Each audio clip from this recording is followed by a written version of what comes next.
আগেও ভিডিওতে পায়ে শেয়ার করছিলাম যে আপনি ফুড ফুড থেকে আপনি ক্যালোরি বা প্রোটিন রিলেটেড ফুড আপনি যাই খান না কেন আপনার আইডিয়া থাকতে হবে যে আপনার যদি ক্যালোরি প্রয়োজন, আপনার বডি হিসেবে আপনার ক্যালোরি প্রয়োজন হচ্ছে 250, ধরেন 2500, ধরেন 2500, আপনি 4000 খান কোনো সমস্যা নেই, সেটা আবার আপনি রিডিউস করতে হবে। যদি আপনি 4000 খান, 5000 খান, কোনো সমস্যা নেই। 5000 করলে আপনাকে 2500 রিমুভ করতে হবে। 2500 ক্যালোরি আপনি এক্সট্রা রিমুভ করতে হলে আপনাকে 3-4 ঘন্টা এক্সারসাইজ করতে হবে। ইভেন রানিং থাকতে হবে মোর দেন 1 আওয়ার, 1 ঘন্টার উপরে থাকতে হবে। কারণ আপনি 1 ঘন্টার উপরে রানিং করলে হয়তো 1000 ক্যালোরি খরচ হবে। আরও যে 2 ঘন্টা 3 ঘন্টা এক্সারসাইজ করবেন, হয়তো অন্যান্য হেভি ওয়েট এক্সারসাইজগুলোর কারণে ধরেন আরও 1500 ক্যালোরি। তো আপনি 2000-2500 ক্যালোরি আপনি যদি হেভি এক্সারসাইজ করেন তখন। আর যদি মিডিয়াম কোনো রকম এক্সারসাইজ জিমে যান, আসেন 1 ঘন্টা 2 ঘন্টা, তার জন্য আপনাকে ওই ইভেন আপনি 2000-2500-2500-এর জায়গায় 2500 জায়গায় আপনি 3000ও করে আপনার জন্য ইয়ে হবে। যদি আপনি প্রোটিন রিলেটেড খেয়ে থাকেন তাহলে আপনার জন্য 2500 যথেষ্ট। 2500 বা 3000, সর্বোচ্চ 3000 যদি আপনি তাও মিডিয়াম এক্সারসাইজও করে থাকেন।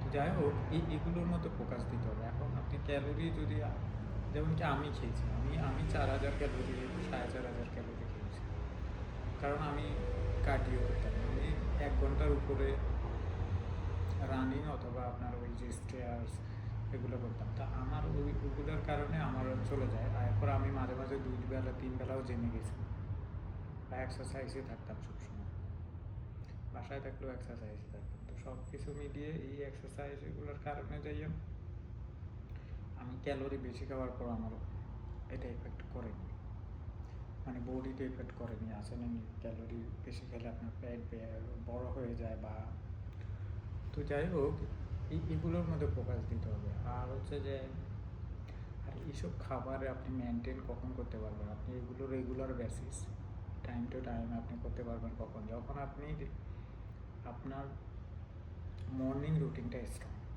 আপনার যদি মর্নিং রুটিনটা একবার স্ট্রং করে ফেলতে পারেন, সকালবেলার রুটিনটা দিয়ে, আপনি সকালবেলার রুটিনটা কেমন, সকাল 6টা থেকে 8টার ভিতরে আপনি এনি হয় ম্যানেজ করতে হবে যে এই 2 ঘন্টা আপনার, এই 2 ঘন্টা আপনার, আপনি এই 2 ঘন্টায় আপনি 1 ঘন্টার মধ্যে আধা ঘন্টা থেকে 1 ঘন্টা হাঁটাহাঁটি বা দৌড়া বা ছোটোখাটো যে কোনো এক্সারসাইজ অ্যাক্টিভ কাজে, আর 1 ঘন্টা হচ্ছে যে আপনার খাবার ম্যানেজ করা, সারাদিনের খাবার বা বাজারে গিয়ে টুকটাক বাজার করা, বা যে এই যে আপনি সকালবেলা উঠছেন, উঠে টুকটাক এক্সারসাইজ করার কারণে হাঙ্গরি হয়ে গেছেন, একটা ডিম অথবা 2টা ডিমকে বয়েল করে বা সিদ্ধ করে বা এমনি নর্মাল করে কিছু প্রোটিন রিলেটেড হালকা, অথবা ফ্রুটস যদি থাকে, কলা থেকে শুরু করে কিছু একটা খান।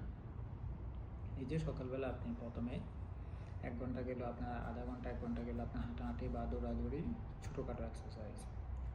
পরের 1 ঘন্টায় আপনি আপনার খাবার নিয়ে ছোট্ট একটা মিল দিয়ে হলেও শুরু করেন, যেটা আপনি হয়তো 10টা 11টা 12টা 1টায় করেন মিলটা, সেটা আপনি সকালবেলা অ্যাটলিস্ট 6টা থেকে 8টার ভিতরে একটা ছোটো একটা মিল করেন। তো দেখেন এইভাবে আপনি অ্যাটলিস্ট আমরা কত হলো 2 সপ্তাহ, 1 সপ্তাহ 2 সপ্তাহ ট্রাই করেন, এরপরে দেখেন এটার রেজাল্ট কী আসে। অন্যান্য কাজে বাদ দেন, জব বাদ দেন বা অন্যান্য কাজের বেনিফিট, মানে আপনি এই যে উঠার কারণে, সকালবেলা উঠার কারণে আপনার বেনিফিটটাও আপনার এফেক্ট করবে আপনার জবে, আপনার এই বেনিফিটটা এফেক্ট করবে আপনার চাকরিতে, ফ্যামিলিতে বা অন্যান্য সব কিছু মেনটেনে। তো সেখানে আপনি আপনি সেই জন্যই আমি বলি যে আপনি আগে স্টার্ট করেন 1 সপ্তাহ 2 সপ্তাহ, যে আমি এই 1 সপ্তাহ আমি সকালবেলা উঠে কোনো কথা না, দুনিয়ার সব কিছু বা সব জামিলা সব স্কিল সব কিছু আমি সাইডে রেখে আমি সকালবেলা 6টা থেকে 8টার ভিতরে আমি উঠবো, উঠে আমি কিছুক্ষণ এক্সারসাইজ করবো, এরপরে নিজের খাবার অল্প করে ছোটো একটা মিল করে হলো আমি শুরু করবো, ছোট্ট একটা মিল করে হলো। তো এই অভ্যাসটা শুরু করে দেখেন আপনি কী আছে। আর এই যে 2 ঘন্টা এক্সারসাইজ, 2 ঘন্টা খাওয়ার একটা অ্যারেঞ্জমেন্ট করায়, আপনার সারাদিনের যে জব, যে চাকরি, যে পড়াশোনা, যে মানে যে প্রজেক্ট বা যে কাজ নিয়ে আপনি বিজি থাকেন, ওইটার রেজাল্টটা কী আসে আমাকে দেখেন। একটু আপনি ইভেন আপনার জব যদি আপনার বিকেল 5 5টা 6টা বা 8টা পর্যন্তই থাকে, ইভেন রাতেও থাকে। রাতে আপনি জব কখন থাকে 9টা 10টা পর্যন্ত, যখন আপনি সকাল থেকে দুপুর পর্যন্ত করবেন, মাঝখানে বিরতি থাকবে তখন। না হলে তো আপনি সকাল 8টা 9টা 10টা থেকে আপনি রাতের 10টা পর্যন্ত 9টা পর্যন্ত কাজ করবেন। আপনি কখন যাই করবেন, যখন আপনার মিডলে বিরতি থাকে তখন। আর যখন আপনার সকাল 9টা থেকে কাজ শুরু আর 5টা 6টায় শেষ হয়ে যায়, তখন তো আপনি আরও বেশি আর্লি ঘুমিয়ে যাবেন। কারণ আপনি 6টায় কখন উঠতে পারবেন, যখন আপনি আর্লি ঘুমাবেন। এখন যদি আপনি আর্লি ঘুমাইতে পারেন বেডে অ্যাটলিস্ট 10টায় অথবা 11টায়, 10টায় অথবা 11টার মধ্যে, আপনি 9টা থেকে 10টার মধ্যে ঘুমাইলে তো ফ্যান্টাস্টিক। তাহলে আপনি 6টা বাজে একদম নর্মাল ওয়েতে আপনি উঠে যেতে পারতেছেন 8-9 ঘন্টা রিল্যাক্স করে। ইভেন আপনি যদি 11টাও লাস্ট আপনার ডেডলাইন হয়ে যায় আপনার কাজের কারণে, তাহলে আপনি 11টা বেডে যাইলেও আমার মনে হচ্ছে যে আপনি 7টা বাজে উঠতে পারতেছেন রেস্ট নিয়ে। আর যদি আপনি ইয়াং হয়ে থাকেন, তাহলে তো আমি মনে করি যে আপনি 8 ঘন্টা রেস্টের প্রয়োজন নেই। আপনি এখন আপনি লাইফ চেঞ্জিং বা ভালো কোনো কিছু চাইতে পারে, মানে আপনার অ্যাম্বিশন থাকলে, তাহলে আপনি অ্যাটলিস্ট কিছু সময় আপনি স্যাক্রিফাইস করতে হবে। অ্যাটলিস্ট আপনার ডেইলি রুটিনটা মেনটেন করার জন্য বা ডেইলি আপনার লাইফটা প্রোডাক্টিভিটি আসার জন্য আপনাকে প্রাথমিক এই 1 সপ্তাহ 2 সপ্তাহ, এরপরে 3 মাস 6 মাস 1 বছর, এইভাবে আপনি কনসিস্টেন্টলি করতে হবে। তারপরে আপনি দেখেন রেজাল্টটা কী আসে। এরপরে দেখবেন যে অটোমেটিকলি আপনার অন্যান্য কাজগুলো আপনার ব্যালেন্স আসবে, প্লাস আপনার আউটকামও আসবে।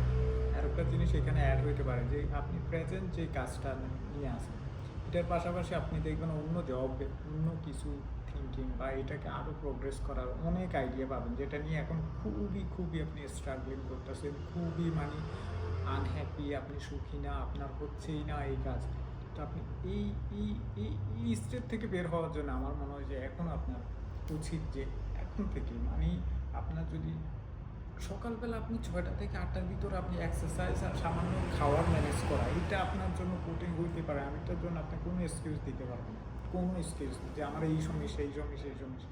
আপনি রাতে ঘুমান, দেরিতে ঘুমানোর পরও আপনি ইভেন 11টা বাজে, এটা তো আপনার দেরি হবে, 11টা বাজে ঘুমানোর পরও আপনি 6টা থেকে 7টার ভিতরে আপনি শুরু করতে পারেন আপনার এটা এক্সারসাইজ, অথবা ঘুম থেকে উঠা এক্সারসাইজ অথবা খাওয়ার ম্যানেজ। এরপরে আপনার আপনি যদি আর্লি 10টা বাজে ঘুমান, তাহলে তো আপনি 6টা বাজে এমনি উঠে যেতে পারেন। তো দেখেন এগুলো একটু একটু মাইন্ডে দেখবেন যে আপনার কিছু চেঞ্জ হবে, কিছু পরিবর্তন হবে, কিছু পরিবর্তন হবে। ঠিক আছে, ভালো থাকবেন।